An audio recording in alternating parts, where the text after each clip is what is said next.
بسم اللہ الرحمن الرحیم وبہ نستعین وصلی اللہ علی محمد وآلہ طیبین الطاہرین۔ دین اسلام کے بہت سے اہم امور خط و کتابت کے ذریعے سے انجام دیے گئے،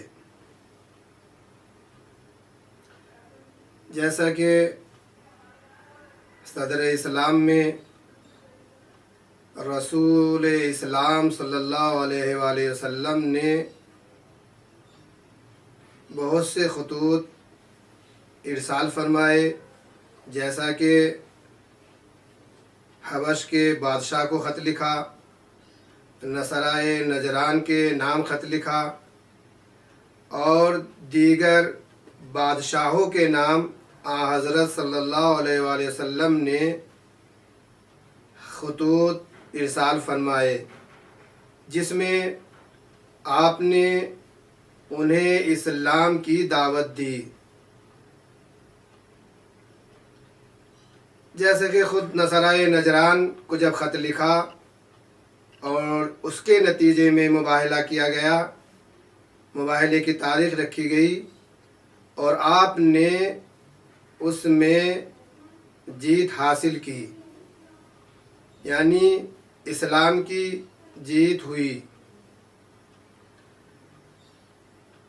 اسی طریقے سے ائمہ علیہم السلام نے اپنے زمانے میں خط و کتابت کے ذریعے سے دین اسلام کی تبلیغ و ترویج کی، اور حضرت بقیت اللہ العظم ارواحنا لہ الفدا کے زمانے میں بھی یہ سلسلہ جاری رہا۔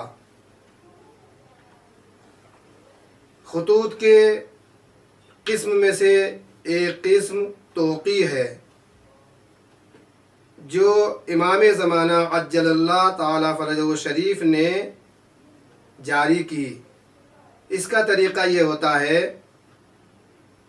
کہ کوئی شخص ایک کاغذ پر نصف کاغذ میں اپنے سوالات تحریر کرتا ہے اور اس بچے ہوئے نصف کاغذ میں امام علیہ السلام اس کا جواب تحریر فرماتے ہیں۔ اس کو توقیع کہا جاتا ہے۔ اسی طریقے سے ادبی اعتبار سے بھی بہت سے خطوط لکھے گئے، خط و کتابت کی گئی۔ مثال کے طور پر حالی، غالب، علامہ اقبال اور دیگر مشہور و معروف شعراء نے خط و کتابت کے ذریعے سے اپنی بات لوگوں تک پہنچائی۔ اگرچہ ان میں سے بعض کے خطوط طنز و مزاح اور بعض خطوط میں سیاسی مسائل کو پیش کیا گیا، اور بعض خط و کتابت میں عشق و معاشقے کا ذکر کیا گیا۔ بہرحال یہ خط و کتابت کا سلسلہ ہے، جس کے لیے خود حضرت امام خمینی رضوان اللہ تعالی علیہ نے بھی گوربیچوف کو خط لکھا، جس میں آپ نے اسے دین اسلام کی دعوت دی اور دین اسلام کے بارے میں اسے فکر کرنے اور سوچنے کے لیے تحریر فرمایا۔